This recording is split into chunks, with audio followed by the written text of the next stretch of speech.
বন্ধুরা নমস্কার।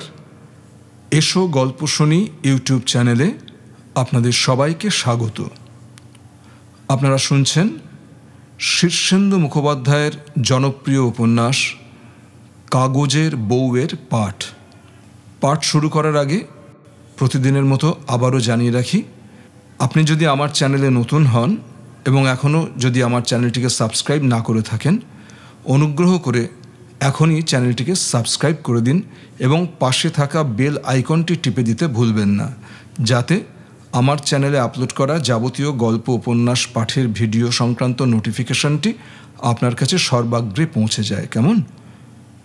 এই কটি কথা বলে চলুন সরাসরি ঢুকে পড়া যাক আজকের পাঠে। শীর্ষেন্দু মুখোপাধ্যায়ের কাগজের বউ।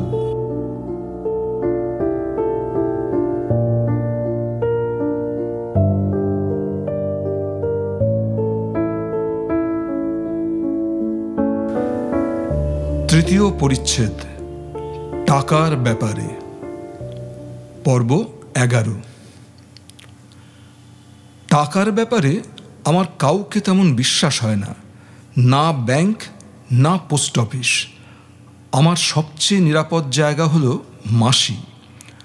মধুগুপ্ত লেনের বাড়ির সামনে দুটো রকে আজ বড় তরফ বা ছোট তরফের কেউ ছিল না, কিন্তু ছোট তরফের রকে গুটি চারেক ছোকরা ছেলে বসে আছে। বড় তরফের সদরে ঢুকবার মুখে ছেলেগুলোর একজন আমাকে ডাকলো, এই যে মশাই শুনুন। নানা চিন্তায় মাথাটা অন্যরকম, ডাকটাও কেমন যেন, শরীরটা কেঁপে গেল। দুপা এগিয়ে বললাম, কি? যে ছেলেটা ডেকেছিল তার মুখখানার দিকে তাকিয়েই বুঝতে পারি এ ছোকরা বিস্তর পাপ করেছে। মুখে কাটাকুটির অনেক দাগ, শক্ত ধরনের চেহারা, চোখ দুটোয় একটা অস্বাভাবিক উজ্জ্বল দৃষ্টি। তার বাঁ হাতটার বুড়ো আঙুল বাদে আর 4টে আঙুল নিশ্চিহ্ন। আঙুলহীন হাতের চেটোটা খুন্তির ডগার মতো দেখাচ্ছে। সেই আঙুলহারা হাতের চেটোয় খুব কর্তৃত্বের একটু হাতছানি দিয়ে কাছে ডাকলো। কাছে যেতেই বলল, কোথায় যাচ্ছিলেন? গিরিবাবুর বাড়িতে। গিরিবাবু কে হয় আপনার? আত্মীয়। কীরকম আত্মীয়? ভোরকে গিয়েছিলাম। আত্মীয়তাটা মনে করতে একটু সময় লাগলো। তারপর বললাম, সম্পর্কে মামা। অন্য একটা ছেলে ওপাশ থেকে বলল, ছেড়ে দে সমীর, আসে মাঝে মাঝে, রিলেটিভিটি আছে, যান দাদা ঢুকে পড়ুন। কিছু বুঝতে পারলাম না, কিন্তু বাড়ির ভিতরে ঢুকতেই হঠাৎ কপাটের আড়াল থেকে গামছা পরা খালি গায়ে গিরিবাবু বেরিয়ে এসে আমার হাত চেপে ধরে ভিতর বাগে টেনে নিয়ে যেতে যেতে চাপা গলায় বললেন, কি বলল ওরা বলো তো? আমি কে জিজ্ঞেস করছিল, অবাক হয়ে বলি, কি হয়েছে মামা? আর বলো কেন উপল ভাগ্নে, আমাদের বড় বিপদ চলছে। বাড়ির বাইরে বেরোনোই এখন মুশকিল, কেউ এলে তারও বিপদ। এই বলে গিরিবাবু আবার কলঘরে ঢুকে যান। বাড়িটা থমথম করছে। বড়গিন্নি সিঁড়ির মাঝ বরাবর পর্যন্ত নেমে এসেছিলেন। আমাকে দেখে আঁতকে উঠে বললেন, কে কে? ও উপল বুঝি? দেখি বড়গিন্নি বেশ রোগা হয়ে গেছেন, মুখ থমথমে। মাঝ সিঁড়ি থেকেই আবার কি ভেবে উপরে উঠে গেলেন। মাসি আমাকে দেখে একটা চোখে বড় করে চাইল, মুখখানায় নরম কয়েকটা ঢেউ খেলে গেল যেন। আয়, এমনভাবে বলল যেন এতক্ষণ আমার জন্যই বসেছিল মাসি, যেন আমার জন্যই সবসময় বসে থাকে। জল চৌকিতে এসে বললাম, কি ব্যাপার গো মাসি? মাসি শ্বাস ছেড়ে বলল, মানুষ কি আর মানুষ আছে? সেই গুন্ডা ছেলেটা জ্বালিয়ে খাচ্ছে বাবা। ভাবগতিক যা দেখছি, শেষ পর্যন্ত প্রাণে বাঁচবার জন্য কর্তাগিন্নি মিলে কেতকীকে না ওই গুন্ডাটার হাতেই তুলে দেয়। ওরা তো রকেই বসে থাকে। তোকে ধরেনি? ধরেছিল, সবাইকে ধরছে। পাছে মেয়ে পাচার করে দেওয়া হয় সেই জন্য পাহারা দিচ্ছে। ছোট তরফ ওদের পক্ষে, দুই তরফে দিন রাত ঝগড়া হচ্ছে। কেতকী কোথায়? তাকে বাড়ি থেকে বেরোতে দেওয়া হয় না, একদম ঘরবন্দি, দিন রাত কান্নাকাটি। মাসি এই বলে একটু শ্বাস ছাড়ে, তারপর একটা চোখে আমার দিকে অভিমানের দৃষ্টি দিয়ে বলে, তুই যদি একটু মানুষের মতো হতিস।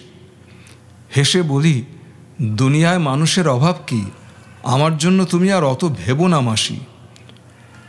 তোর কথা ছাড়া আর যে কোনো ভাবনা আসে না মাথায়। মাসি মুখ করুণ করে বলল, তোর কথা ভাবতে ভাবতেই সারা দুনিয়ার কথা ভাবি। মনে হয় পৃথিবীটা যদি আরেকটু ভালো জায়গা হতো, অভাব টভাব যদি না থাকতো, মানুষ যদি আরেকটু দয়ালু হতো, তবে আমার উপলটার এত দুর্দশা হতো না।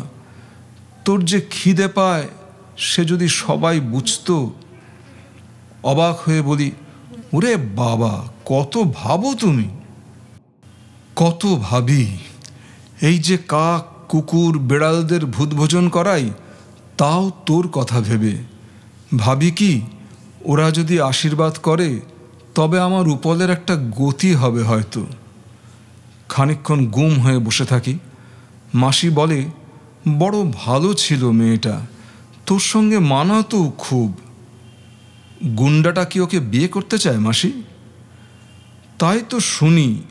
আমার মনে হয় ছোট তরফের টাকা খেয়ে এসব করছে। বাজে কথায় সময় নষ্ট। আমি টাকাটা বের করে হাতের চেটোর আড়ালে মাসির কোলে ফেলে দিয়ে বললাম, সাবধানে রেখো। মাসির একটা চোখই পটাং করে এত বড় হয়ে গেল। বলল, ও মা, তোর কি তাহলে কিছু হলো? ও উপল, কোথায় পেলি? বিরক্ত হয়ে বলি, অত জেরা করো কেন বলো তো? মাসি গলা নামিয়ে ফিসফিস করে জিজ্ঞেস করে, ভালো টাকা তো? চুরি ছ্যাঁচড়ামি করিস নি তো বাপ ঠাকুর? এই কি আমার ওপর তোমার বিশ্বাস? মাসি আঁচলের আড়ালে টাকা লুকিয়ে নিয়ে রেখে এলো।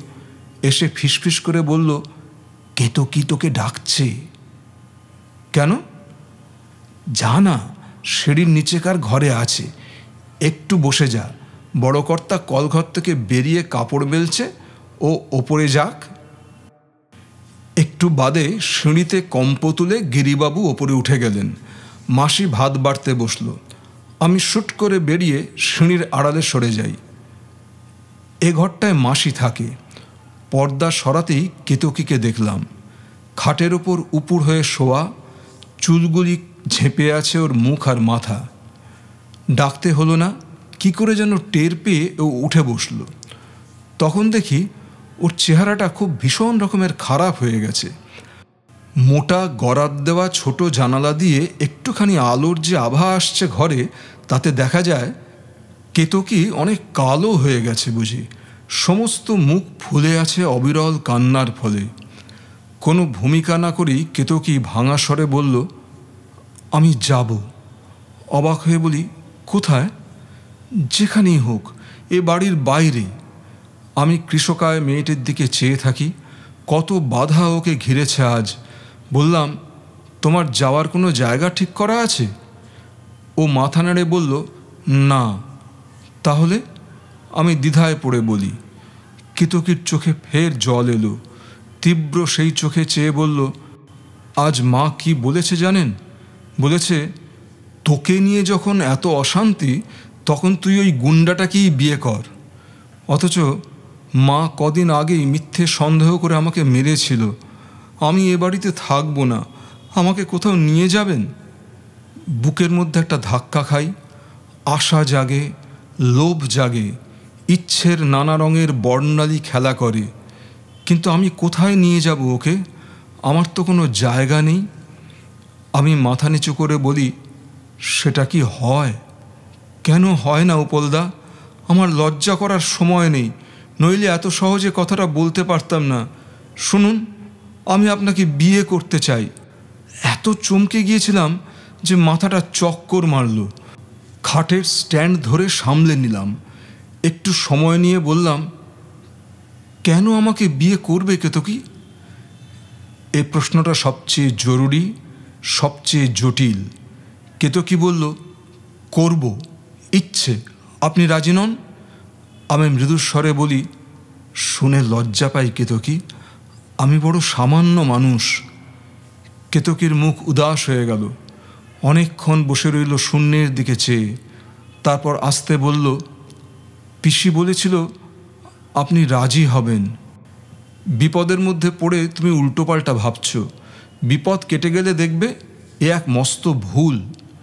কেতকী মুখ ফিরিয়ে নিয়ে বলল, এরকম কথা জীবনেই প্রথম বললাম উপলদা, বেহায়ার মতো, আর কাউকে বলিনি কখনো। বলে উপুড় হয়ে বসে পড়ল বালিশে, কাঁদতে লাগলো। আমি কখনো ব্যায়াম ট্যায়াম করিনি, গায়ে জোর নেই, তেমন কিছু সাহসও আমি রাখি না। কোনো ক্রমে বেঁচে আছি পৃথিবীতে, এই ঢের। কেতকীর জন্য আমি কি করতে পারি? ঘর থেকে বেরোবার জন্য ঘুরে দাঁড়াতেই বিবেকের সঙ্গে দেখা। সেই কালো জোব্বা পরা কেশো বুড়ো, হাতে বাদ্যযন্ত্র, কাশতে কাশতে বলল, কাজটা কি ঠিক হলো উপলচন্দের? তার আমি কি জানি বিবেক বাবা, দুনিয়ার মানুষ অধিকাংশ কাজই করে ভালো মন্দ না ভেবে, তারা তো সবটা দেখতে পায় না। তবু ভেবে দেখো আর একবার। বলো কি বিবেক বাবা, শেষে গুন্ডার হাতে ঠ্যাঙানি খেয়ে প্রাণটা যাবে? যদি প্রাণ বাঁচাতে পারিও, তাহলেও বা বউ নিয়ে খাওয়াবো কি? আবার মেয়ে ভাগানোর জন্য ঝামেলাও কি কম হবে? এই সময়টায় আমার বিবেকের একটা জোর কাশির দমক এলো। সেই সুযোগে আমি পাশ কাটিয়ে বেরিয়ে আসি। সদরের বাইরে পা দিতেই দেখি ছোট তরফের রকের ছেলে ছোকরাগুলো কেউ নেই। ছোট কর্তা রাঙা নতুন গামছা পরে দাঁড়িয়ে, ভারী হাসি হাসি আহ্লাদি মুখ। আমাকে দেখেই চেঁচিয়ে বললেন, আরে উপল ভায়া যে, তোমার তো দেখাই একদম পাই না। ভোল পাল্টে গেছে, হ্যাঁ? ভালো জামা কাপড়, চেহারাও দিব্যি ফনফন করছে। পেশকারি পেয়েছো নাকি, হ্যাঁ? খুব হাসলেন। সম্পর্কে মামা হন, তবু বরাবরই ছোট তরফ ভায়া বলে ডাকেন আদর করে। বললাম, ছোট মামা ভালো আছেন তো? বেশ আছি, বেশ আছি বলে এই গরমকালে নাইকুণ্ডলিতে আঙুল দিয়ে তেল ঠাসতে ঠাসতে অন্য হাতে আমাকে কাছে ডেকে গলা নামিয়ে বললেন, ও বাড়ির কি সব গণ্ডগোল শুনছি, হ্যাঁ? ব্যাপারখানা কি জানো কিছু? একটু গাড়ল সেজে বললাম, আমিও শুনছি কে একটা মাস্তান ছেলে নাকি কেতকীকে বিয়ে করতে চাইছে। ছোট কর্তা খুব গম্ভীর মুখে শুনে মাথা নেড়ে বললেন, আমিও পাড়ায় কানাঘুষো শুনছি। কি কেলেঙ্কারি বলো তো? তার দাদা বলছে টলছে কি? খুব ঘাবড়ে গেছেন। ছোট কর্তা আহ্লাদের ভাবটা চেপে রাখতে পারলেন না, প্রায় হেসেই ফেললেন বলা যায়। মুখটা নামিয়ে বললেন, কেতকীর ভাবগতিক কিছু বুঝলে? না। ছোটবাবু একটা দুঃখের শ্বাস ফেলে বললেন, এসব ব্যাপার কি আর ঠেকানো যায়? আজকালকার ছোঁড়াছুঁড়িদের কারবার সব। আমি বলি কি, উদ্যোগ আয়োজন করে বিয়ে দিয়ে দিলেই হয়। আজকাল আর বংশটংশ জাতপাত কেই বা মানছে? আমেরিকা ইউরোপে তো শুনি হরির লুট পড়ে গেছে। নিগ্রোয়ে চিনেম্যানে, সাহেবে হিন্দুতে একেবারে বিয়ের খিচুড়ি। এদেশেও হাওয়া এসে গেছে। দাদাকে বুঝিয়ে বলো, বংশটংশর মর্যাদা আঁকড়ে থাকলে আর চলবে না। ছেলেটাকে আমি মোটামুটি চিনি, খারাপ তেমন কিছুই নয়, একটু হাত ফাত চালায় আর কি। আমি বললাম, বলবো। ছোটবাবু একটু হেসে বললেন, তোমার তাহলে ভালোই চলছে বলো। পোশাক আশাক চেহারা দেখে এক ঝটকায় চিনতেই পারিনি। মানুষের উন্নতি দেখলে বড় আনন্দ হয়। করছো টরছো কি আজকাল? ওই টুকটাক। খুব ভালো, খুব ভালো। দেখছো তো চারদিকে কেমন বেকারের বন্যা এসেছে। এই রকটাই এখন নিজের দখলে থাকে না। পাড়ার ছেলে ছোকরা সব এসে বসে, তাড়াতেও পারি না। তাড়ালে যাবে কোথায়? তাই বেকারের যুগে তোমার কিছু হয়েছে দেখে বড় খুশি হলুম ভায়া। দু চারটে কথা বলে কেটে আসি। বুঝতে পারি ছোট তরফ লোক ভালো নয়, বড় তরফকে বেইজ্জত করতে কোমর বেঁধে নেমেছে। এ পাড়ায় ছোট তরফেরই হাঁকডাক বেশি, তার নিজের একটা ক্লাবও আছে। কিন্তু ছোট তরফের দোষ দিয়ে কি হবে? আমিও কি লোক ভালো? তার চেয়ে দুনিয়ার ভালো মন্দের ব্যাপারটা ছেড়ে দেওয়াই কাজের কাজ। ভাবতে ভাবতে আনমনা হয়ে হাঁটছি। বুকের মধ্যে একটা বড় কষ্ট ঘনিয়ে উঠছে। কেতকীর কথাগুলো ট্রেসার বুলেটের মতো ছুটে আসছে বারবার, ঝাঁকে ঝাঁকে ঝাঁঝরা করে দিয়ে যাচ্ছে আমাকে। আজ আমার বড় আনন্দের দিন হতে পারত, হলো না, হয় না। গলির তেমাথায় আঙুলহারা সমীরের সেই সাঙাত দাঁড়িয়েছিল, রোগা শুটকো চেহারা, লম্বা চুলে তেলহীন রুক্ষতা, মস্ত মোচ চীনেদের মতো ঠোঁটের দুপাশ দিয়ে ঝুলে পড়েছে। আমার দিকে ভ্রুক্ষেপও করল না। আমি দাঁড়িয়ে পড়লাম, বললাম, একটা কথা বলবো। ছেলেটা কানকি মেরে চেয়ে বলল, বলুন। বললাম, বিয়েটির অনেক ঝামেলা, মেয়েটাও রাজি হচ্ছে না, তার চেয়ে ব্যাপারটা অন্যভাবে মিটিয়ে ফেললে হয় না? ছেলেটা অন্যদিকে চেয়ে বলল, বিয়ে কে চাইছে মশাই? ক্যাশ ছাড়তে বলুন, সব মিটিয়ে নিচ্ছি। নেবেন? আলবাত নেব। ক্যাশ ছাড়লে আমরা কেতকীর বিয়েতে পিঁড়ি ঘুরিয়ে দিয়ে আসবো, ওর বাপকে রাজি করান। আমার সর্বাঙ্গ উত্তেজনায় কাঁপছে, মাথার মধ্যে টিক টিক শব্দ। বললাম, সমীরবাবু ছাড়তে রাজি হবেন? ছেলেটা কাঁধ ঝাঁকিয়ে বলল, সমীরের কি মেয়ে ছেলের অভাব পড়েছে নাকি? সামনে হাড়কাটা গলি থাকতে ওসব ভড়কে দিচ্ছে। তবে আমরা 2-4 দিন ফুর্তি টুর্তি করবো, মালফাল খাবো, ফাংশন করব, তার জন্য 2000 ছাড়তে বলুন। যদি রাজি না হয় তবে কেস সিরিয়াস হয়ে যাবে। আপনার সঙ্গে তো খুব রিলেটিভিটি আছে, দেখুন বলে। আপনারা কি গিরিবাবুর কাছে টাকা চেয়েছিলেন? না, টাকা চাইবো কেন? গিরিবাবু আমাদের পুলিশের ভয় দেখিয়েছিল, তাই সমীরের জেদ চেপে গেছে, এসপার ওসপার করে দেবে। আমরা কেলো করতে চাই না। ওসব ভদ্রঘরের শিক্ষিতা মেয়ে বিয়ে করে সমীর বরং আরও ফেঁসে যাবে। ওর ক্লাস 8-এর বিদ্যে। অনেক বুঝিয়েছি সমীরকে, রাজি হচ্ছে না। কিন্তু আমরা জানি ক্যাশ পেলে ওকে ছেড়ে দেবে। মাথার ভেতরটায় টাকডুমাডুম বাজছে। একবার অস্ফুটে দাঁড়ান বলে দৌড়ে ফিরে আসি। সদরে বড়বাবুর সঙ্গে দেখা, বেরোচ্ছেন। খুব সাবধানে উঁকি দিয়ে রাস্তাঘাট দেখে নিচ্ছেন চৌকাঠের বাইরে পা দেওয়ার আগে। আমাকে দেখে বললেন, ফিরে এলে যে? একটা জিনিস ফেলে গেছি। উনি স্বস্তির নিঃশ্বাস ফেলে বললেন, তা এসো নিয়ে, তোমার সঙ্গে বাস রাস্তা পর্যন্ত যাবক্ষণ। মাসিকে গিয়ে বললাম, কেতকীকে বাঁচাতে চাও তো 500টা টাকা গুনে এনে দাও, আমার গুনবারও সময় নেই। মাসি মুহূর্তের মধ্যে এনে দিল। আমি পাখনা মেলে উড়ে বেরিয়ে এলাম। গিরিবাবুর সঙ্গ নিলেন বটে, কিন্তু আমার দৌড় হাঁটার সঙ্গে তাল দিতে না পেরে পিছনে পড়ে রইলেন। ছেলেটা অবাক হয়ে আমার দিকে চেয়েছিল। তার বুক পকেটে ঝট করে টাকাটা ঢুকিয়ে দিয়ে বললাম, বাকিটা সামনের সপ্তাহে। ছেলেটা বিশ্বাস করতে পারছে না, আসতে বলল, কত আছে? 500। পলকের মধ্যে ছেলেটা ভীষণ বিনয়ী হয়ে বলল, গিরিবাবু দিলেন? মানুষ চড়িয়ে খাই। পলকের মধ্যে বুঝলাম এক্ষুনি ঘটনার লাগাম নিজের হাতে ধরে ফেলতে হবে। গিরিবাবু টাকা দিয়েছে এমন কথা মিথ্যে করে বললে ওরা বড়বাবুকে পেয়ে বসবে, ফের টাকার দরকার হলে আবার ঝামেলা করবে।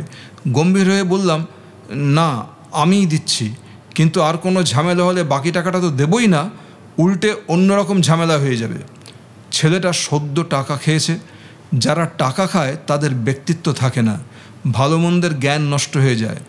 এ ছেলেটাও মাস্তানি ঝেড়ে ফেলে একটু খোসামুদে হাসি হেসে বলল, ঝামেলা হবে কেন?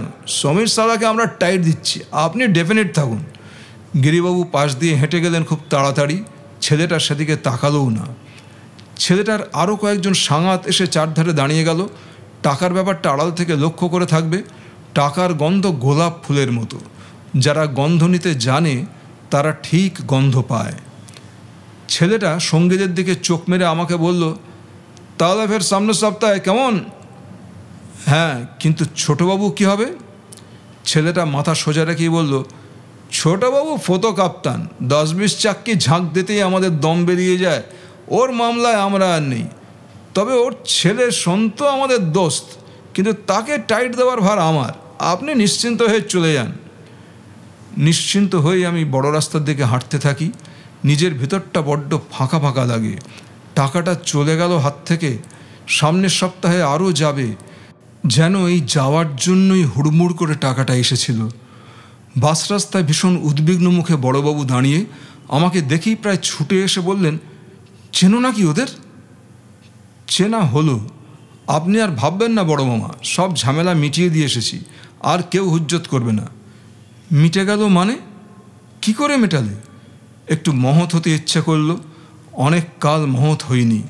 বললাম, সে শুনে আপনার কি হবে? তবে নিশ্চিন্ত থাকুন, আর কেউ কিছু করতে সাহস পাবে না। বড়বাবু অবিশ্বাসের চোখে চেয়ে আছেন। এই কয়দিনে তার বয়স বহু বেড়ে গেছে, আয়ু ক্ষয় হয়েছে অনেক। একটা বহুদিনকার চেপে রাখা শ্বাস হুশ করে ছেড়ে বললেন, সত্যি বলছো উপল ভাগ্নে, তুমি কি হিপনোটিজম জানো? জানি বড় মামা, হিপনোটিজম সবাই জানে। যাকে কেতকীর বিয়ের আর দেরি করবেন না, এই বেলা দিয়ে দিন। কার সঙ্গে দেব? ওই হাতকাটা সমীরের সঙ্গে? আরে না না, হেসে ফেলে বলি, কল কবজা নেড়ে দিয়ে এসেছি বড় মামা। এখন আপনারা বিয়ে দিতে চাইলেও সমীর উল্টো দৌড়ে পালাবে। তার কথা বলিনি, ভালো পাত্র দেখে মেয়ের বিয়ে দিন। কিন্তু ছোট তরফ রা কাটবে না। ঠিক বলছো? 3 সত্যি। বড়বাবুর মন থেকে সন্দেহটা 80% চলে গিয়েও 20% রইল। সেই তলানি সন্দেহটা মুখে ভাসিয়ে তুলে বললেন, ইঞ্জিনিয়ার ছেলে একটা হাতেই রয়েছে, বড্ড খাঁই তাদের। তা এখন আর সেসব ভেবে দেরি করলে হবে না দেখছি। লাগিয়ে দিন। যদি ভরসা দাও তো এ মাসেই লাগাবো। কলকাতায় 2 দিনে বিয়ের জোগাড় হয়। অন্যমনস্ক ও উদাস স্বরে, তাই করুন বড় মামা বলে বিনা ভূমিকায় হাঁটতে থাকি। টের পাই বড়বাবুর চোখ আমাকে বহু দূর পর্যন্ত প্রচণ্ড বিস্ময়ে দেখতে থাকে। অনেক দিন বাদে নিজেকে বেশ মহৎ লাগছে।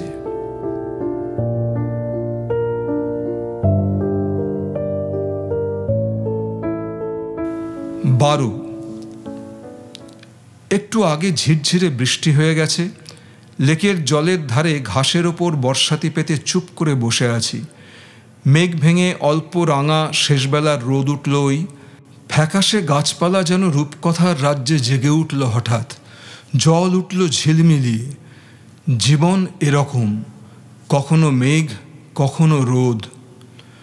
খনা আসবে। আমার আর খনার মধ্যে এখন গোপনীয়তা তৈরি হয়েছে, যেন পাতালের নদী। বাড়ির বাইরে আমরা আজকাল লুকিয়ে দেখা করি। খনার ভিতরে আজকাল আর এক খনা জন্ম নিচ্ছে। সে অন্য এক রকম চোখে নিজেকেও দেখে আয়নায়। বেরোবার সময় খনা বলে দিয়েছিল, লেকে থেকো, আমি সিনেমার নাম করে বেরোবো, 6:45 দেখা হবে। আমি জলে একটা ঢিল ছুঁড়ি, ঢেউ ভাঙে। কিছু ভাবি না, কিছু মনে পড়ে না, শুধু জানি খনা আসবে। বর্ষাতির পকেটে লুকোনো টেপ রেকর্ডার উন্মুখ হয়ে আছে। ঘড়িতে 5:40। পিচের রাস্তাটা দ্রুত পায়ে পার হয়ে খনা ঘাসে পা দিয়েই হাসি মুখে ডাকল, এই। পলকে মুখে হাসির মুখোশ পরে তাকিয়ে বলি, এসে গেছো? দেরি করেছি বলো? না, একটুও না বলে বর্ষাতিটা বড় করে পাতি। টেপ রেকর্ডার চালু হয়। খনা কাজ ঘেঁষে বসল, গায়ে গা ছুঁয়ে ছুঁয়ে বলল, ঠিক বেরোবার আধ ঘন্টা আগে বৃষ্টি নামলো। বৃষ্টি দেখে আমার যা কান্না পাচ্ছিল না, কখন থেকে তুমি এসে বসে আছো, আর আমি যদি বেরোতে না পারি। খুব না ভেবেই বলি, ঝড় বৃষ্টিতে কি কিছু আটকাতো খনা? তোমাকে আসতেই হতো। খনা পাশ মুখে আমার দিকে তাকায়। বড় প্রকট হয়ে আছে ওর আজকের সাজ। চোখের পাতায় আউটার আই ক্রিম লাগানো, কাজল, ম্যাসকারা, মুখে মেকআপ, কপালে মস্ত টিপ, কানে ঝুমকো, চুল ফাঁপিয়ে আঁচড়ানো, রেশমি বুটির দামি শাড়ি পরেছে কচি কলাপাতা রঙের, ঠোঁটে রক্ত গাঢ় রং। আধবোজা মোদির একরকম চোখের দৃষ্টি খানিকক্ষণ ঢলে রইল আমার দিকে। তারপর বলল, তুমি কি করে বুঝলে? তারপর একটা ছোট্ট শ্বাস ফেলে বলল, ঠিক, আমাকে আসতেই হতো। কেন আসতে হতো বলো তো? কেন খনা? খনা অকপটে চেয়ে থেকে বলল, তোমাকে ভালোবাসি বলে। সত্যি ভালোবাসো খনা? কি করে বোঝাবো বলো? সারাদিন কেবল তোমার কথা মনে আসে। সারা দিন ঘুমিয়েও তোমার কথা ভাবি। ঘুম থেকে যেই চোখ মেলি অমনি তোমাকে দেখতে ইচ্ছে করে। বিশ্বাস করো, আমার অবস্থা তোমার চেয়ে ভালো নয় খনা। আমার সমস্ত মাথা জুড়ে তুমি, শুধু তুমি। শোনো। খনা খুব কাছে ঘেঁষে আসে। ও বেহেড, সম্মোহিত। ওর চেতনা নেই যে। এখনও দিনের আলো ফটফট করছে। যে কেউ, চেনা বা আধচেনা লোক আমাদের দেখে ফেলতে পারে। অবশ্য দেখে ফেললে ক্ষতির চেয়ে লাভই বেশি। যত স্ক্যান্ডাল তত পাবলিসিটি, যত পাবলিসিটি তত সবিনয়ের সুবিধে। আমি এও জানি আজ লেকে সবিনয় সাক্ষী হিসেবে কয়েকজনকে হাজির রেখেছে। তারা কে আমি চিনি না, কিন্তু আছে আশেপাশে, দেখছে। আমাকে আজ খুব ভালো অভিনয় করতে হবে। খনা আমার কানের কাছে মুখ এনে বলল, তুমি ছাড়া আর কেউ কখনো আমাকে এত সুন্দর দেখেনি, কখনো বলেনি তুমি বড় সুন্দর। তুমি সুন্দর খনা বলে খনার কোমরের দিকে হাতটা আলতোভাবে জড়াই। বলি, সকলের কি সৌন্দর্য দেখবার চোখ থাকে? খনা অন্যমনস্ক হয়ে বসে রইল একটু, তারপর বলল, তোমার বন্ধু কখনো আমাকে সুন্দর দেখে না। ও আমাকে দেখলই না, ভালো করে নিলও না। বিয়ের পর থেকেই দেখছি ও বড় কাজের মানুষ। আমরা হানিমুনে যাইনি, এমনকি সিনেমা থিয়েটার বেড়ানো কিছু নয়। এই সেদিন প্রথম সিনেমায় নিয়ে যেতে চাইল, কিন্তু শেষ পর্যন্ত নিজে এলো না, তোমাকে পাঠালো। চিড়িয়াখানাতেও তাই। ও কেন এরকম বলো তো? গম্ভীর থেকে বলি, মহৎ মানুষরা ওরকমই হয় বোধ হয়, আমি সে তুলনায় কত সামান্য। খনা মাথা নেড়ে বলল, না, তুমি সামান্য নও। যদি তাই হতে তো তোমাকে এত ভালোবাসলাম কি করে? তোমার ভিতর একটা কি যেন আছে, ঠিক বোঝা যায় না, কিন্তু সুন্দর কি যেন আছে। তুমি নিজে বোঝো না? অবাক হয়ে বলি, না তো। খনা মাথা নেড়ে বলল, আছে। ফের একটু অন্যমনস্ক হয়ে বলল, কিন্তু আমি অত কাজের মানুষ, মহৎ মানুষকে বিয়ে করতে গিয়েছিলাম কেন বলো তো? শুনি ওর নাকি পৃথিবী জোড়া নাম, শুনে ভয় পাই। আমার তো অত বড় মানুষের বউ হওয়ার যোগ্যতা ছিল না। আমি আরও অনেক বেশি সাধারণ কারো বউ হলে কত ভালো হতো বলো তো। কথায় কথায় বেলা যায়, অন্ধকার ঘনিয়ে আসতে থাকে। আজ বৃষ্টি বাদলা গেছে, লেকটাই বেশ নির্জন। আর এই ঘনায়মান অন্ধকার ও নির্জনতায় আমি ঠিকই টের পাই আমাদের চারধারে ছায়া ছায়া কিছু মানুষ ঘোরাফেরা করছে, নজর রাখছে আমাদের দিকে। কারো হাতে কি ফ্ল্যাশগান লাগানো ক্যামেরা আছে? কথা ছিল থাকবে। ঝিরঝির একটু বৃষ্টি হেঁটে গেল চারপাশে। গাছের পাতায় পাতায় সঞ্চিত জলের বড় বড় ফোঁটা নামল, গ্রাহ্য করলাম না। ঘাস ছেড়ে একটা ফাঁকা বেঞ্চে উঠে বসেছি দুজনে। বর্ষাতিটা দুজনের পায়ের ওপর বিছানো। বর্ষাতির নিচে আমাদের শরীর ভেপে উঠছে, ঘামছে। খনা দীর্ঘশ্বাস ছেড়ে বলল, ওর তো দিল্লি থেকে ফেরার সময় হলো। আমিও দীর্ঘশ্বাস ছেড়ে বলি, কি করবে খনা? কি আর করব, যত যাই হোক ওর ঘরই তো আমাকে করতে হবে। শিউরে উঠে বলি, তা কেন খনা? আমি তোমাকে নিয়ে যাব এখান থেকে। খনা মাথা নেড়ে বলে, তা কি হয়? কেন হবে না? আমার ছেলে মেয়ে বড় হয়েছে যে, তাতে কি? নিজের জীবনটা কেন নষ্ট করবে? সুবিনয়ও দেখো একদিন বিদেশে বড় চাকরি পেয়ে চলে যাবে, আর আসবে না, খোঁজও করবে না। সেদিনের জন্য তৈরি থাকা ভালো খনা। খনা আমার হাত ধরেই ছিল, সেই ধরা হাতটা একটু শক্ত হয়ে উঠল শুধু। ও বলল, তুমি কিছু শুনছো নাকি? শুনেছি। খনা অনেকক্ষণ চুপ করে থেকে বলে, আমারও কখনো কখনো ওরকম মনে হয় ও যেন বিদেশের মানুষ। মনে হয় ও একদিন খুব দূরে সরে যাবে। সময় থাকতে তুমি কেন সাবধান হচ্ছ না খনা? আমি তোমাকে ভালোবাসি। বলতে বলতেও আমার উৎকর্ণে কোনো একটা অস্পষ্ট কাশির শব্দ পৌঁছয়, সংকেত। আমার বুক কেঁপে ওঠে। আমার অভ্যন্তরে খনার জন্য একটুও ভালোবাসা নেই, তৈরি হয়নি। তবু কাজটা আমাকে করতেই হবে। বুকের কাছে ঘনিষ্ঠ খনা। আমি ভালো এক্সপোজারের জন্য বর্ষাতিটা গা থেকে ফেলে দিই। তারপর গাছের ছায়ায় গভীর অন্ধকার নির্জনে ওকে জড়িয়ে ধরি। বাধা দেওয়ার কথা নয়, দিলও না খনা। আমার বিবেক এই অবস্থায় সামনে আসতে লজ্জা পাচ্ছে, কিন্তু আড়াল থেকে তার ঘন ঘন কাশির আওয়াজ শুনতে পাই। আমাকে সাবধান করে দেওয়ার জন্য সে কয়েকবার তার বাদ্যযন্ত্রটা বাজালো। আমি পাত্তা দিলাম না। আমি খনাকে যত দূর সম্ভব আবেগে চুমু খাই, কষ্টকর ভয়ের চুমু। আমি তো জানি আমরা একা নই, জানি খনার স্বামীও দৃশ্যটা দেখছে, বড় বিস্বাদ চুমু। তবু ঠোঁটে ঠোঁট মিশিয়ে অপেক্ষা করছি ফ্ল্যাশ গানের ঝলকটার জন্য। অপেক্ষা করছি, অনন্ত সময় বয়ে যাচ্ছে। চমকালো, ফ্ল্যাশের আলো নীল বিদ্যুতের মতো ঝলসে দিয়ে গেল আমাদের, পরপর দুবার। খনা চমকে চোখ চেয়ে বলে, কি গো? বিদ্যুৎ। ও, আবার সংলগ্ন হই। দক্ষ লোকদের হাতে ক্যামেরা আরও একটু পরপর চমকে চমকে উঠল। তটস্থ খনা সোজা হয়ে বসে বলে, কে টর্চ ফেলছে? টর্চ নয় খনা, আকাশে মেঘ চমকালো। খনা আমার দিকে চেয়ে অন্ধকারে একটু চুপ করে বসে থাকে। হঠাৎ বলে, শোনো, মনে হচ্ছে কারা যেন লুকিয়ে থেকে দেখছে আমাদের।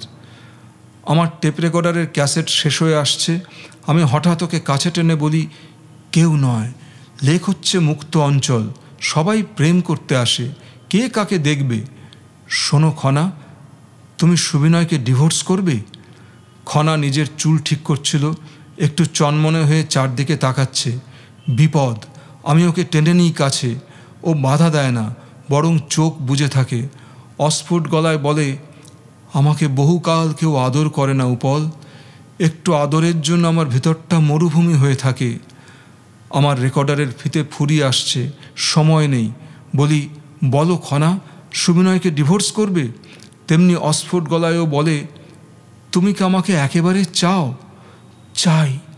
ভালোবাসবে আমাকে চিরকাল? বাসবো খনা, বলো, ডিভোর্স করবে? ও যদি বাধা দেয়, যদি মারে তোমাকে? মারবে না খনা, ও আমাকে ভয় পায়, বাধাও দেবে না। ঠিক জানো? হ্যাঁ। আমার ছেলে মেয়ে কার কাছে থাকবে? আমাদের কাছে। তাহলে করব ডিভোর্স। কথা দিলে? দিলাম। আদরের ছলে আমি ওকে ফের চুমু খেতে খেতে শরীর ছুঁয়ে ছুঁয়ে আসি। অন্য হাতে ওর চোখ চেপে রেখে বলি, দেখো না, আমাকে দেখো না। সামনে থেকে, পিছন থেকে, পাশ থেকে আরও 3 বার ক্যামেরার আলো ঝলসায়। অন্ধকারে ছায়া ছায়া মূর্তি ঝোপের আড়ালে সরে যায়। আবার অন্য দুটো ছায়া দৌড়ে এক ধার থেকে অন্য ধারে সরে গেল। ফ্ল্যাশ চমকালো ফের। খনার শরীরের ঠিক কোথায় আমার হাত রয়েছে তার নির্ভুল ছবি তুলে নিল। খনা বলল, চোখ ছাড়ো, কি করছো? আমার সর্বাঙ্গে ঘাম, বুকের ভিতরে অসম্ভব দাপাদাপি, হাত পা অবসাদে খিল ধরে আসে। বর্ষাতির পকেটে টেপ রেকর্ডার থেমে গেছে, ক্যাসেট শেষ। আমি দাঁড়িয়ে বললাম, চলো খনা, বসো আর একটু। আমার তো সিনেমার শো ভাঙার পরে ফিরলেও চলবে। কি সুন্দর দিন ছিল আজ, ফুরিয়ে ফেলতে ইচ্ছে করছে না। লজ্জা, ভয়, ক্লান্তি ও অনিচ্ছায় আমার মাথাটা বেভুল লাগে। আর বসে থাকার মানে হয় না, ক্লান্তির বোঝা বাড়বে কেবল। তবু অনিচ্ছায় বসে থাকতে হয়। খনা বলল, তুমি আমাকে খুব ভালোবাসো, আমাকে, দোলনাকে, ঘুপটুকে। ওরা তো অবোধ। আমার ভিতরকার অনিচ্ছার ভাবটা ঠেলে আসে গলায় বমির মতো। আমি যতটুকু করার করেছি। টেপ শেষ হয়ে গেছে, ক্যামেরা নিয়ে সরে গেছে লোকজন। এখন আর প্রেমের কথা আসে না, ফাঁকা লাগে, নিরর্থক লাগে। রাত্রে সুবিনয় টেপ শুনছিল। তেমনি আধখানা ছায়া, আধখানা আলোয় পাথুরে মুখ দেখা যাচ্ছে। তবে ওর মুখে আজকাল অনেকগুলি নতুন গভীর রেখা পড়েছে। টেপ শুনতে শুনতে মাঝে মাঝে ঘাড় এলিয়ে দিচ্ছে, আবার সোজা হয়ে বসছে কখনো, অস্থির। সিগারেট খানিক খেয়েই প্রায় আস্ত গুঁজে দিচ্ছে অ্যাস্ট্রেতে। আস্তে আস্তে ঘুরে টেপ শেষ হয়। সুবিনয় নিঃশব্দে উঠে ওয়াল ক্যাবিনেট খুলে নিট হুইস্কি ঢকঢক করে জলের মতো 3-4 ঢোক খেয়ে একটা হেঁচকি তুলল। খুব আস্তে মরার মতো একখানা মুখ ফেরালো আমার দিকে।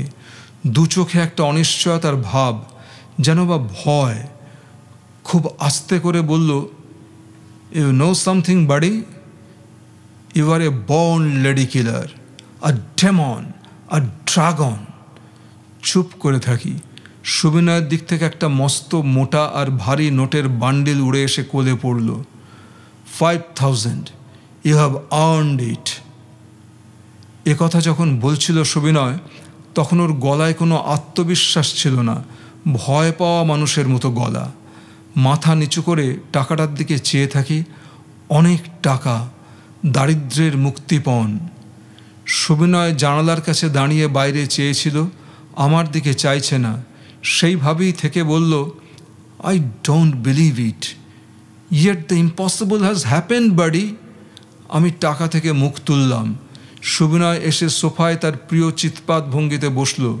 নিজের সিগারেটের ধোঁয়ায় নিজেকে আচ্ছন্ন করে ফেলে বলল, আমার ধারণা ছিল খনা আমার সঙ্গে পুলটিসের মতো সেঁটে গেছে, কখনো ওকে সরানো যাবে না।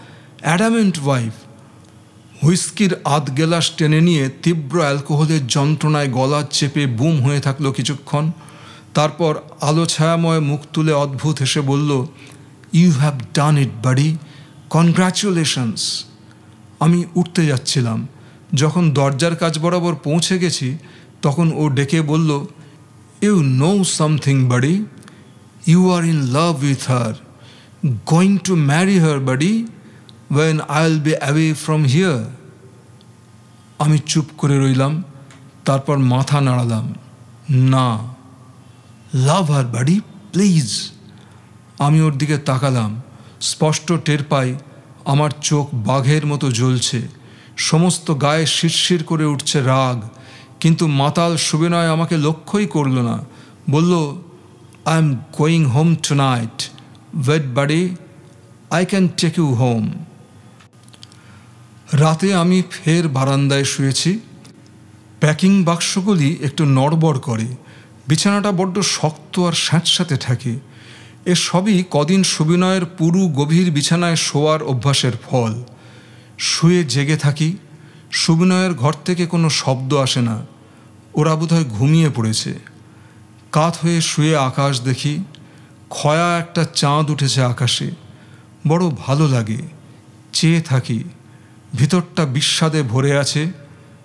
চাঁদ কোনো কাজে লাগে না, ব্যবহার হয় না, শুধু অকারণে আকাশে ঝুলে থাকে। চাঁদটাই বড় ভালো। বুড়ো বিবেক আমার মাথার চুলে হাত বুলিয়ে দিয়ে বলে, পাপ হলো লঙ্কার মতো, যেমন ঝাল তেমনি স্বাদ, নাও পল। হ্যাঁ বিবেক বাবা। কাঁদছ নাকি? না বিবেক বাবা, চেষ্টা করে দেখেছি, আজকাল কান্না আসে না। বিবেক শ্বাস ফেলে বলে, কাঁদলে ভালো লাগতো।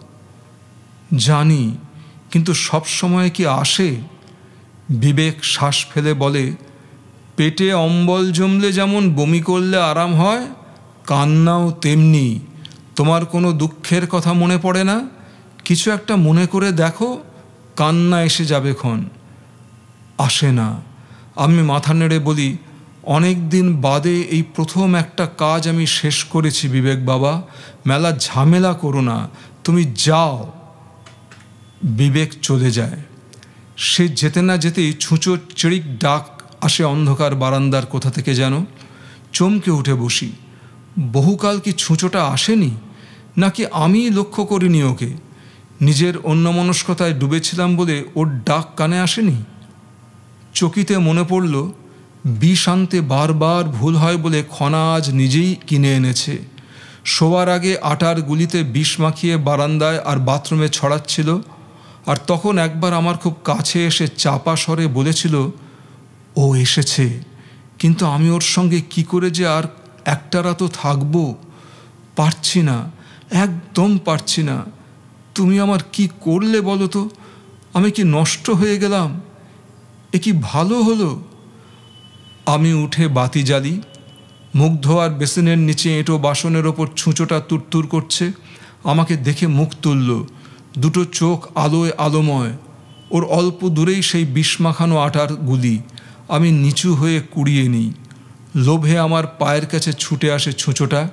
করুণ মুখ তুলে যেন বলে, দাও, বড় খিদে। আমি তাকে পাত্তা দিই না। তড়িৎ গতিতে আমি বারান্দা আর বাথরুম থেকে আটার গুলি তুলে নিতে থাকি। ছুঁচোটা আমাকে আর ভয় পায় না, পায়ে পায়ে ঘোরে আর ডাকে, চিড়িক স্বরে যেন বলে, দাও, আমার বড় খিদে। আমাদের দর্শন বিজ্ঞান নেই, সুখ দুঃখ নেই, প্রেম ভালোবাসা নেই, আছে শুধু খিদে, দাও। আমি হাঁটু গেড়ে তার মুখোমুখি বসে বলি, আমিও কি নই তোমাদের মতো? সব কিছু খেতে নেই, আমারও চারধারে কত বিষ মাখানো খাবার ছড়িয়ে রেখেছে কে যেন, মাঝে মাঝে খেয়ে ফেলি, বড় জ্বালা।